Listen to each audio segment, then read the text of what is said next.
नमस्कार दोस्तों, आशा करता हूँ आप सभी प्रसन्न एवं स्वस्थ होंगे। जरा कल्पना कीजिए कि आप कहीं चल रहे हो और अचानक आपकी उंगली किसी चीज़ से लग जाए और इतना भयंकर दर्द हो कि आपकी चीख निकल पड़े और ये रोज होने लगे, कई कई बार होने लगे और 10-20 साल से ये समस्या चल रही हो।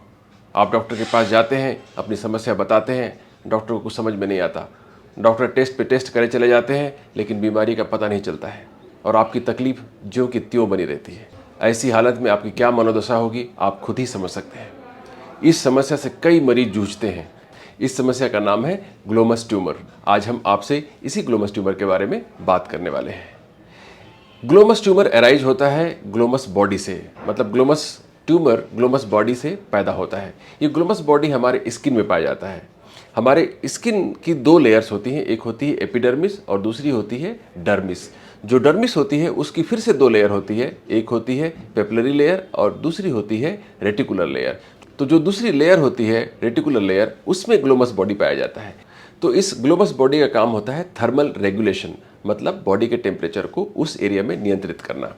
लेकिन कभी कभी यह नॉर्मल स्ट्रक्चर ग्रो करने लगता है और एक गांठ का रूप ले लेता है, ट्यूमर का रूप ले लेता है, जिसे हम कहते हैं ग्लोमस ट्यूमर। और इसी ग्लोमस ट्यूमर की वजह से भयंकर दर्द का सामना बहुत से पेशेंट्स को करना पड़ता है। तो अधिकांश पेशेंट जब नॉर्मल होते हैं तो उन्हें कोई तकलीफ नहीं होती, लेकिन जैसे ही उनका हाथ किसी चीज़ से टच होता है तो उन्हें भयंकर तकलीफ होती है, खासकर वो एरिया जहाँ पर वो ट्यूमर है। लेकिन इस ट्यूमर के साथ दिक्कत ये होती है कि ये बाहर से दिखाई नहीं पड़ता है और बहुत बारीकी से कोई देखे ना तो इसका पता चलना भी बड़ा मुश्किल है। और यही कारण है कि जब डॉक्टर के पास आप जाते हैं तो डॉक्टर को कुछ समझ में नहीं आता। असल में दिक्कत ये है कि अधिकांश डॉक्टरों को इस ट्यूमर के बारे में पता ही नहीं होता। इसलिए वे जब देखते हैं कि यहाँ पर कोई पैथोलॉजी दिखाई नहीं पड़ रही है तो आपके सर्वाइकल स्पाइन का एमआरआई कराते हैं, यह सोच कर कि शायद सर्वाइकल स्पाइन में कोई पैथोलॉजी है या ब्रेन के अंदर कोई पैथोलॉजी है, लेकिन बीमारी का कुछ पता नहीं चलता।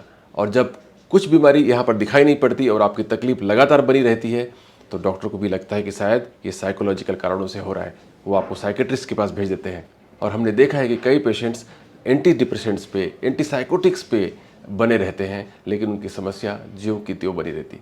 ठीक होगी भी कैसे, क्योंकि वह तो मन की बीमारी नहीं है, शरीर के भीतर बीमारी की वजह से तकलीफ हो रही है।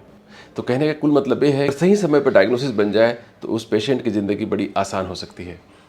ये ट्यूमर अधिकांश लोगों को 30 से 50 साल की उम्र में होता है और इसकी साइज 7 मिलीमीटर से यूजुअली कम होती है। इस वजह से भी ये दिखाई नहीं पड़ता है। ये अधिकांश लोगों में इस नेल बेड के नीचे होता है और यहाँ पर आप टच करें, इस पल्प को आप टच करें या नेल बेड को टच करें तो मरीज को तीव्र दर्द होता है।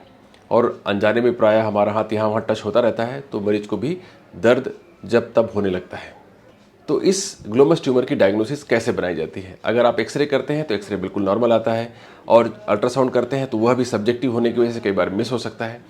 तो इसका चॉइस ऑफ इमेजिंग है एमआरआई। एमआरआई के द्वारा इस बीमारी को आसानी से पकड़ा जा सकता है। खासकर कॉन्ट्रास्ट के साथ अगर आप एमआरआई करते हैं तो उसकी सेंसिटिविटी काफ़ी हाई हो जाती है। एक बार डायग्नोसिस बन गई तो इसका इलाज भी बहुत आसान है।